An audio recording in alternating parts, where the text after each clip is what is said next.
When Kupe arrived in the Hokianga, he sailed his canoe toward land, where he sailed close to a peninsula covered entirely with a grove of pohutukawa trees.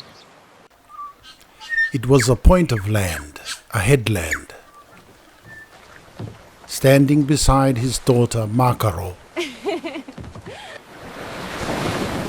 Kupe decided to name this headland Koutu Point.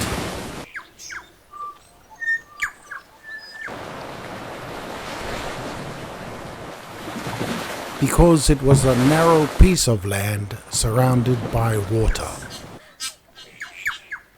From the deck of the canoe, Hineteaparangi noticed that the hill behind Koutu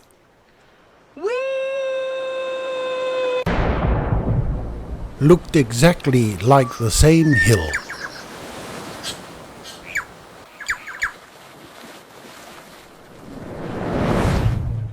Back in her home village in Tahiti.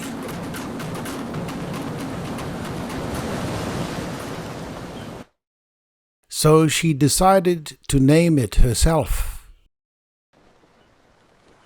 Kupe then looked at the hill as well,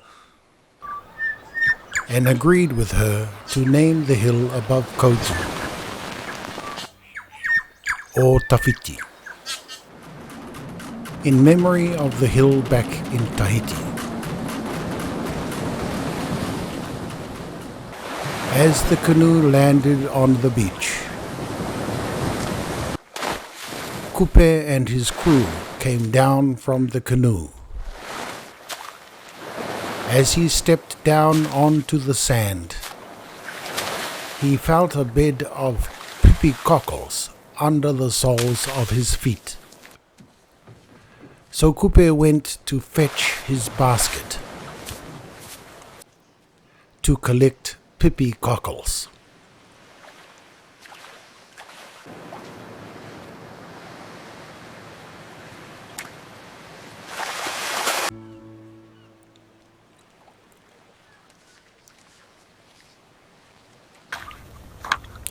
Dunk the baskets into the water to clean.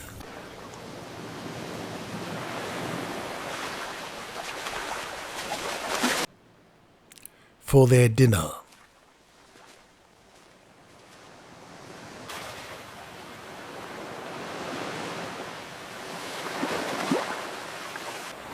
As the tide swirled around their ankles, they saw a large shoal of flounderfish swimming toward the shoreline with the incoming tide. While standing on the beach, he told his daughter Makaro to throw him his spear. Ahai! Panga mai taku tao!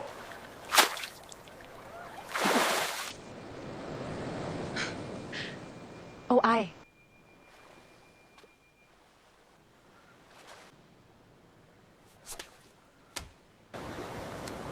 To spare the many flounder swimming around their ankles, to fill their baskets with flounder fish. Makaro called out, Tawhiri mai! Tafi mai! Tawhiri mai ri mai! as well as his dogs.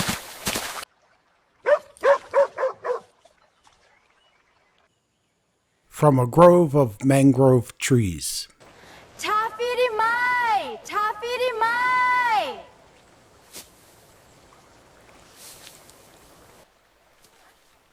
she called for them to come.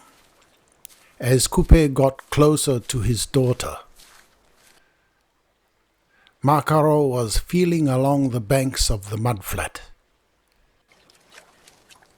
With her hands, she reached deep into the crevices to discover mangrove eels. Tichiromai! So they all began feeling in the holes along the mudflats for mangrove eels.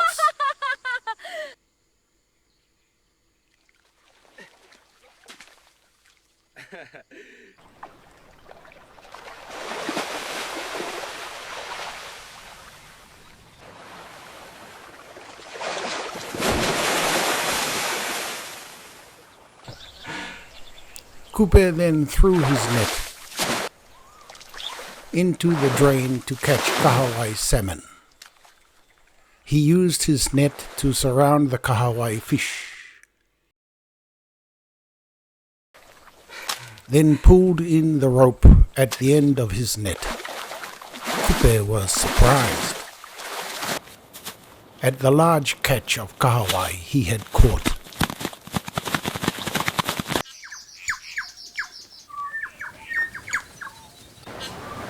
In the middle of the day, they began gutting and cleaning. Both Hine Teaparangi and Makaro together.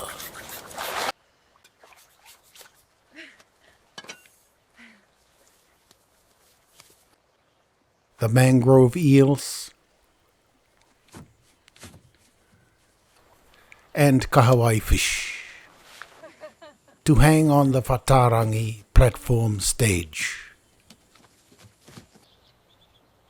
to dry in the sun.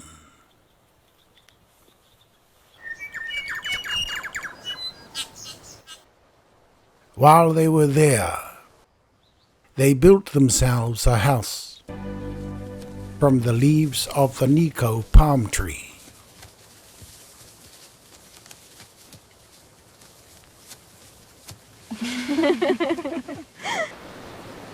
They also built a cooking house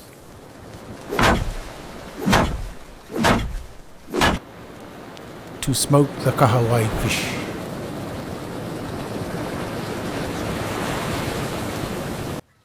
And the mangrove eels.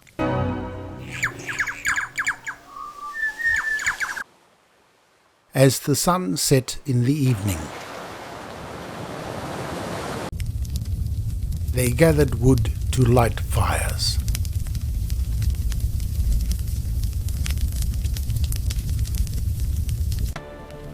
To build a hangi earth oven, they set down a wooden bowl, poured fresh water into the bowl, used sticks as tongs to place the hot stones into the water, placed the baskets of pipi into the hot water, and again covered with hot stones, to boil the pipi cockles.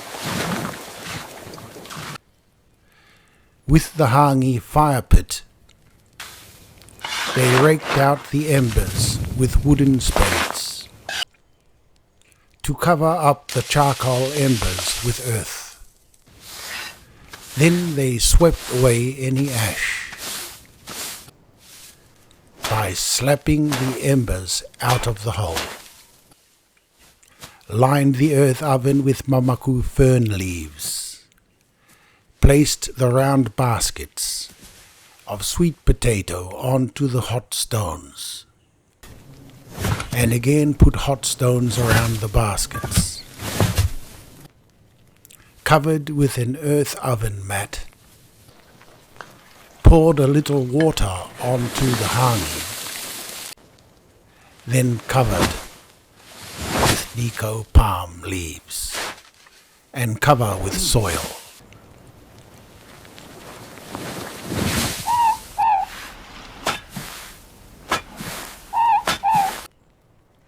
With the steam rising from the earth oven,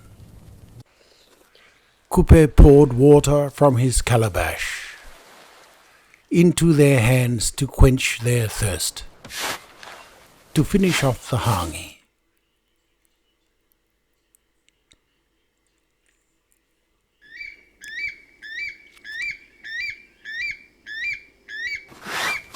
After a while they uncovered the earth oven with Koutu spades and smelt the steam rising from the cooked food of the earth oven. All these things were done.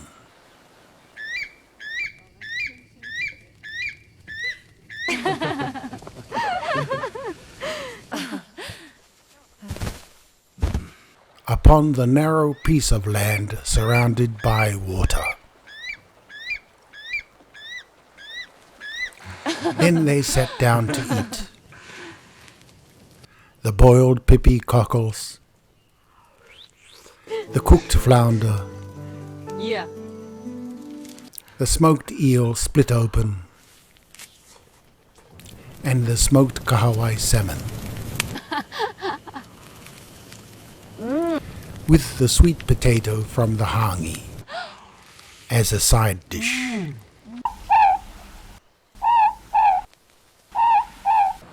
As day became night, when they had finished eating dinner, Kupe sat quietly on his sleeping mat beside the open fire. Beneath the moonlit night, as the moon rose high into the sky, he reflected on the day's events. He was pleased with their efforts in gathering seafood. In the end, he decided that Koutu was the right name for this narrow piece of land, almost surrounded by the sea.